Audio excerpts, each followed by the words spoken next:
Assalamualaikum warahmatullahi wabarakatuh. Pemirsa subscriber Kisunda anu satia satuhu manco di mana wae ayana.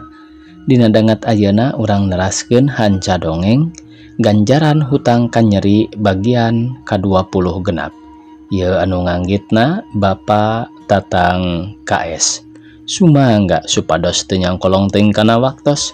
Wilujeng ngadangukeun.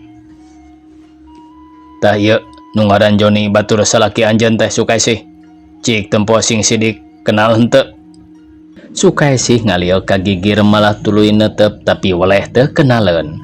Henteu kenal abdi mah Bapak. Sukaesih malik deui ngareret ka polisi nu keur mariksa. Bisi teh nyaho? Salaki maneh teh? Baturna si Joni pada jahat malah geus sababaraha bulan keur aya dina pangintaian nu berwajib.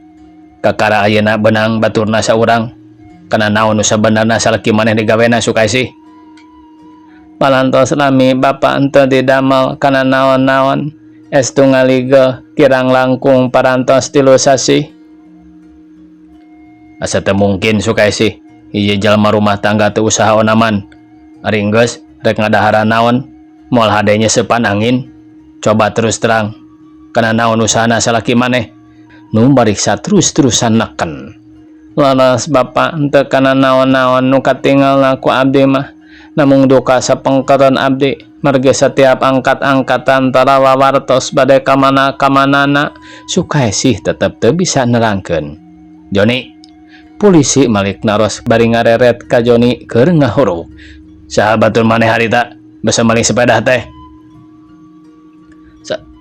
Sareng Rohendi Pak. Nya ieu pisan istrina Rohendi. Jadi bener jeung si Rohendi Joni.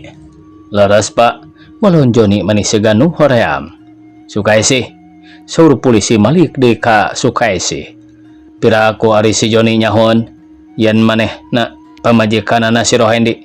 Ari maneh make nyebutkeun teu kenal. Ngomong sing bener Sukaesih. Duh mama salaresna abdi teu kenal ka ieu jalmi teh. Tepanggan lembe ayeuna. Aku sia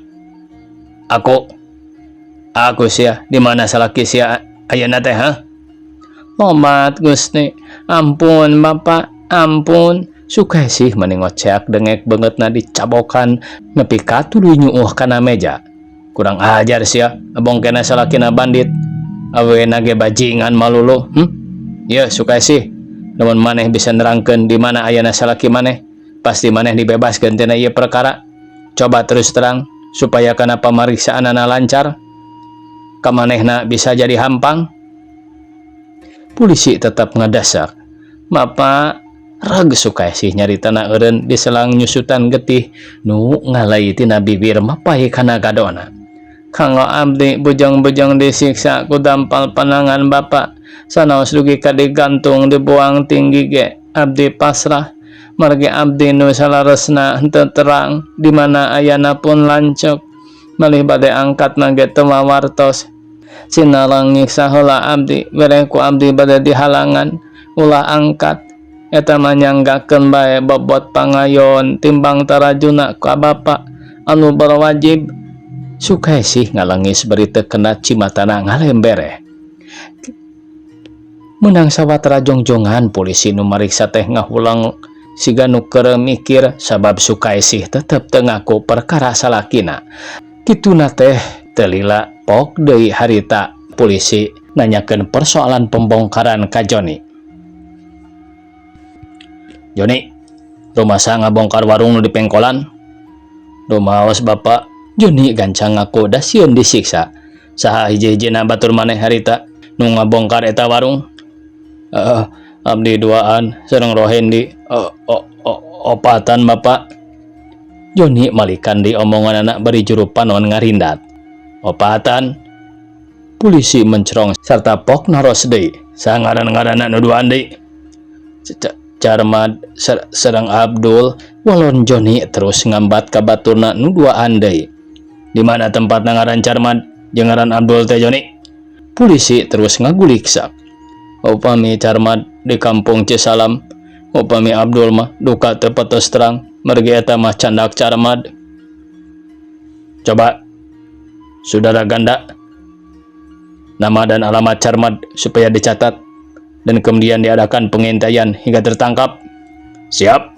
Walon rencangna polisi nu harita keneh lajeng nyerat dina buku notes na.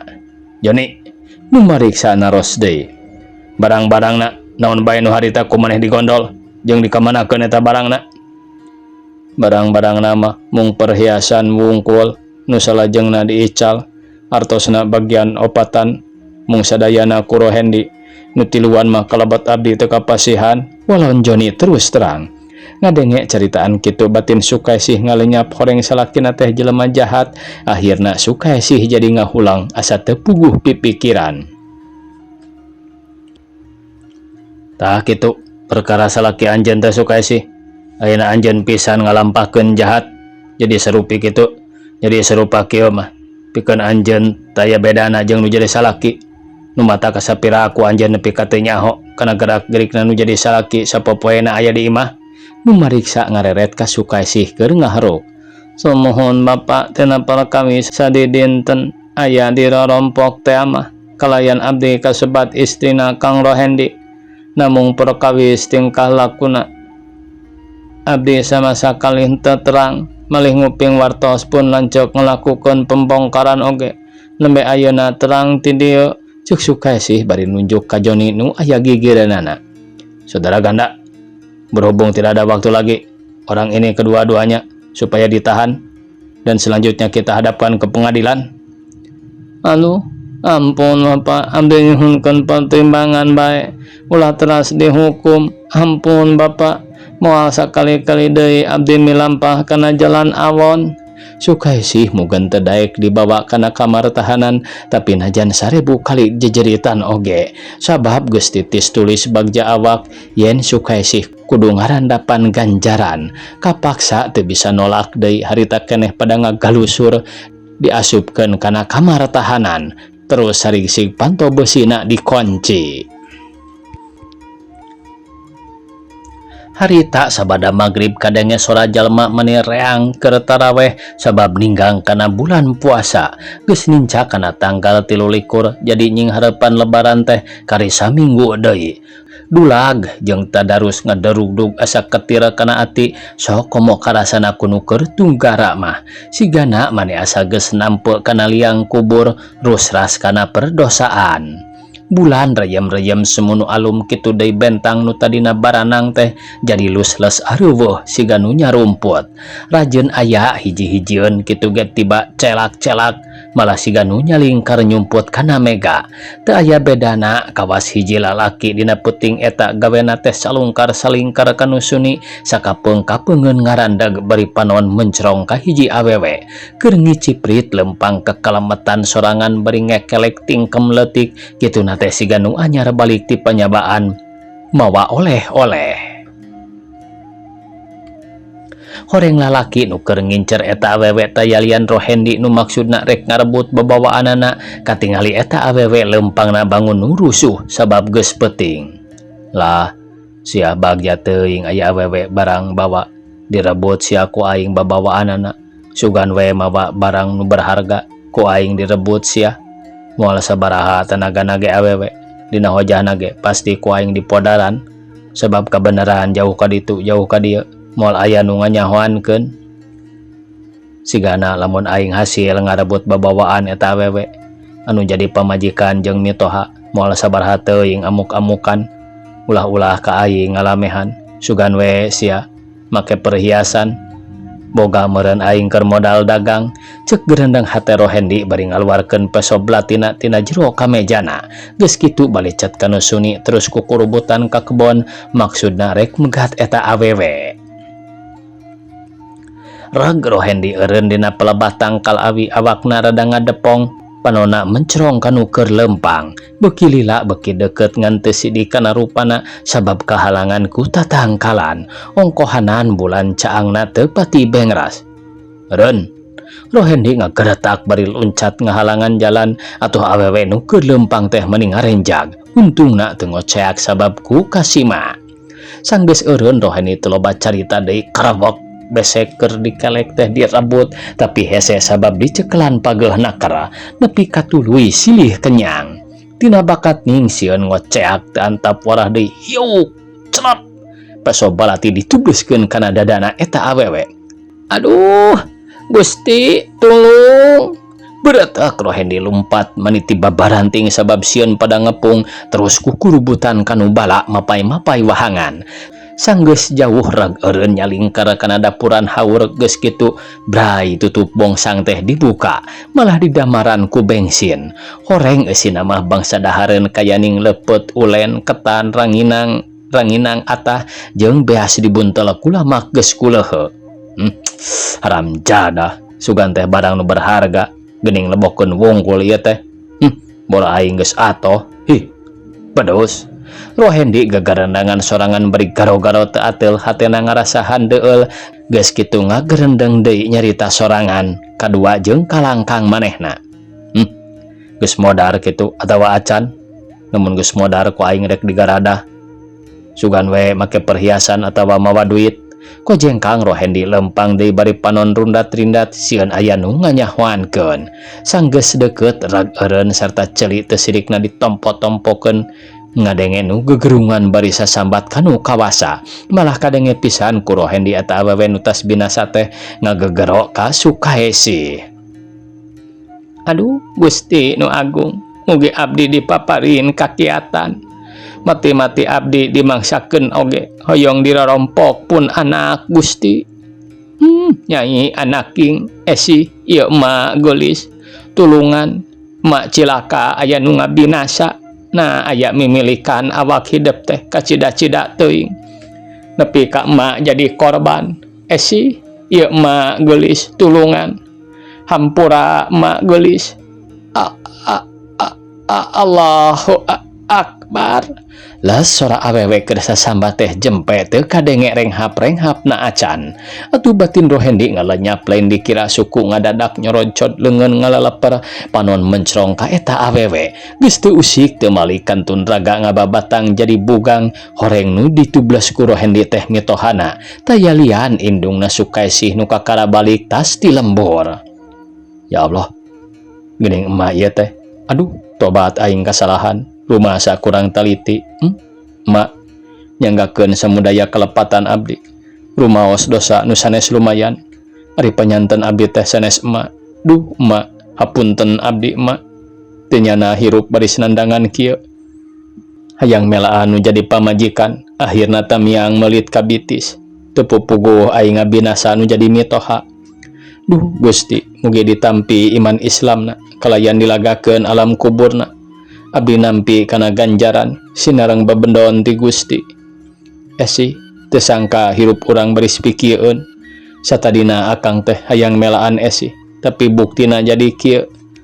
Keur akang ayeuna seren sumeren ka esi rek dibeureum rek dihideung paribasana dicacag di walang-walang disiksik jadi kunyit akang masrahkeun ka esi. Rumasa akang dosa kitu ge lain bae keur ka emak jeung ka esi. Tapi kasakur jalma nu geus dinyerikeun ku Kang Rohendi. Duh mak hapunten abdi kumawantun bade mangku salira emak urang ngalih bae karorompok regeyang mayit mitohana dipangku bari cipanona nyerak celakan batina geus rumasa gede dosa. Harita keneh Rohendi ngalewas jalan aku kurubutan kanu suni bari mamayang mayit tapi hanjakal teu bisa kebat ka imahna sabab ningali sinar batre pating parasat ti ditu ti dieu dibarungku sora kohkol rantong saru jeung sora dulag disada ngadurugdug taya deudeuhna. Taya lian nu nyorot-nyorot batre bari narakolan kohkol teh horeng ronda atuh rag bae Rohendi eureun panon rundat-rindat ka kenca kakatuhu di barung ku hate ratug tutunggulan boga rasa sieun kanyahoan ku ronda. Aduh kumaha aya ronda kamana atuh aing jalan moal hade turun ka wahangan sedengkeun nu sakitu poekna jabacaina ngagulidag. Tinggalkeun bae kitu layeun emak di dieu atawa mending terus dibawa ka imah jalan ka wahangan. Kari kumahang ke bae batan aing ditewa ku ronda mah anu tangtu aing sajabana pada nyiksa terus dihukum satutup umur mending dibawa balik ka imah jalan kawahangan cek gerendengna hate Rohendi lah-lahan rek mawa mayit mitohana ka imah bari ngalengkah lalaunan sabab sieun ti Soledad dumeh poek. Dasar Rohendi pamirsa kudu tarik cilaka kalawan geus kitu kuduna nu jahat kapanggih barang ngalengkah ujug-ujug sebrot bae batre nyorot meni lempeng pisan kana beungeutna sarta Ronda nyentak nanya bari serepet mesat bedog. Saha eta? Ronda ngageretak sorana tarikna ka rematak ngarenjag atuh Rohendi kasima teu bisa nembalan anggur ngajengjen bari mamayang mayit panon olohok mata simeteun sungut ngadon calawak siga nu rek ngoceak. Kulantaran ningali Ronda mesat bedog leungit tina kasima timbul kawani sok mayit ditunda dina rungkun sebrut Rohendi ngarontok tapi rikat Ronda nyingcet bari bedogna disabetkeun. Untungna Rohendi awas ningali gurilapna bedog teh gancang depa atuh Ronda rada kawalahan awakna nyolontod rikat Rohendi hudang bari ngahempatkeun pereupna rek ngabanting sirah. Hanjakal gagal batan kena mah anggur jebrod nonjok tangkal awi tarik nakara geus kitu balenyang Rohendi lumpat sakalumpat lampet geus teu ningali tincakeun ku sabab sieun jeung poek. Pegat oi, aya jelema, aya garong. Pegat oi, kadinya pegat. Bulah kidul oi. Ronda cocorowokan menta bantu ka baturna nu harita keur nguliling sisi lembur. Sarta kesit Ronda pating baratak bari nyorotkeun batre. Rohendi ngarasa bingung pilumpateun kawetan geus nyampak ka kulon nyarandog ka kidul ka kaler pon kitu deui. Antukna kapahung ningali Ronda geus deukeut. Bedogna pating gurilap matak powernya paranjangnya sareukeut. Tina bakat tingku bingung akhirna Rohendi toh-tohan saurang Ronda nu geus deukeut teh ditobruk nepi ka ngajungkel sarta bedogna karebut malah ku Rohendi disabetkeun ka Ronda ngan untungna ngejat ka tukang. Rek menyerah tawa moal ha? Ronda nanya bari ngalengkah ningkar Rohendi teu daek ngajawab anggur panon Ronda trinda teu beda ti mata macan rek ngarakab ceuk pikirna batan menyerah kajeun paeh toloba nu dipikir deui hiuk Rohendi ngabuntang bantingkeun bedog atuh Ronda rada kawalahan teu puguh petana. Rajeun nakis bedog ti Rohendi bari rada mangsar mingsir undur-unduran sigarek ngabecir ngan aya saurang nu rada wani tur tapis kanan akis bedog ti Rohendi malah tuluy silih sabat suara bedog pating belentrang tangkal cau mani brut-brut pating gelencang katigasan. Rohendi toh-tohan ngalawan Ronda aya kana genapanana kabeh di sing hareupan geus teu salempang sieun nyawa ngalayang sabab ceuk pikirna ge kajeun paeh batan kudu disiksa ku batur mah. Sanajan gede kawani nguntup kana wawanen Ronda sakuatna jalma hiji ngalawan jalma genap. Akhirna Rohendi cilaka waktu rek nigas tonggong Ronda sukuna ti kudawat kana tunggul jagong blok ti bebet nangkuban barang rek ngorejat hudang kaburu puhu pingpingna ditigas menika denge ngabeletakna sora bedog siga tembus kana tulang. Aduh cenah Rohendi ngagorawok awakna melanting malah rek ditimpah deui lamun teu kaburu uncat ka gigir bari bedog nu dicekel ku manehna disabetkeun teu disangka bariskeuna kana tak-tak Ronda atuh gorowok Ronda ngagorowok tarik nakar blug nangkuban. Rasakeun sia pembalasan ti aing setan. Baturna Ronda ngahembatkeun bedog ngahiuk bangbaraan tapi Rohendi sakitu pingping dewol ge teu dirasa jeleng luncat ngaluhuran sirah atuh Ronda ngadon celemet siga nu kasima ningali Rohendi ngejat lumpat geus jauh kakara pada ngaberik nepi kana tanjakan karasa pingpingna ngajenghak ampir-ampiran rek dibebet lamun teu seug muntang kana tatangkalan nu aya gigireuna mah henteu ti gugulutuk kalabak. Geus kitu balanyang lompat deui tapi teu pati tarik sabab pingpingna beuki lila beuki karasa ret ningali ka tukang nu ngaberik geus rek deukeut kabeneran aya batu segede boboko ti dinya Rohendi ngaluarkeun tanaga ditakar ngajungkatkeun batu nepi ka ti gulutuk kalebak ngadenge sora nunggu gulutukan Ronda-Ronda nu keur lompat ti tonggoh teh ngarandeg katingali batu ti luhur ngagulutuk rikat nyaringcat ka sisi. Sanggeus batu milepas kalebak beratak ngarudag deui bari pating corowok nyebutkeun pegat-pegatan nepi ka jalma nu araya di imah jeung nu di masjid budal kalaluar sa imah-imahna. Mana bangsat euy? Mana? Jalma-jalma nu kaluar ti imah pating corowok nanyakeun bangsat. Eta tuh, inggo-inggodan, kepung euy, kepung, keluar kabeh euy. Ronda terus ngudag bari tereureut menta bantuan ka rakyat. Jalma di kampung eta mani ampir budal kabeh pating belenyang rek ngepung jelema nu disangka bangsat. Awas tah kadinya kalebak deui. Pegat euy, pegat ti lebak. Tah ka pasir deui euy, tewak. Suara jalma teu puguh dengekeunana mani asa gempeur teu puguh. Ngepung jalma hiji ku 10na urang mani can beunang keneh sabab Rohendi lumpatna pinterna keur teu beda ti lumpat mencek. Kabeneran waktu Rohendi balucat-balicat manehna nempo balong kalawan geus teu mikirkeun itu ieu deui karelap telem bari beungeutna ditutupan ku daun talus hideung sakadar tembong irungna wungkul keur ngambekan. Aya katongo euy bangsatna aya. Eueuh ka dieu mah eueuh kadinya meureun kalebak deui. Walon jalma-jalma nu ditonggoh bari pating rareret kanu suni. Nu matak eueuh kalebak ge kadinya meureun kana rungkun. Ayo asrak ku sararea. Babat nu balana euy. Jalma-jalma ngaronom kana rungkun bari bedog mani brut-brut nyacaran tatangkalan nu ngarunggunuk. Tapi weleh eueuh naon-naon atuh jalma-jalma pada ngahulang ngarasa heran. Bo, das aing mah manusia sahulu dikepung ku 10na. Mani eueuh nu nganyahoankeun sugaan matana baraong kabeh sia. Kalapating corowokna we pegede-gede liang genggerong. Ceuk kapala ronda abong-abongan nyarekan jalma-jalma nu ngepung. Tongjong popolo tut karaya atuh mangoten. Sakieu ge uyuhan naraik turun. Najan urang belenyang ka ditu belenyang ka dieu ge sabodona bangsat. Itu mah totohan wani kana korbana. Ari sedengkeun urang lajeun wani ngudag beri rada bangsar mingsir. Tong boroning kuring nu lengoh cacakan Mang Oten ge.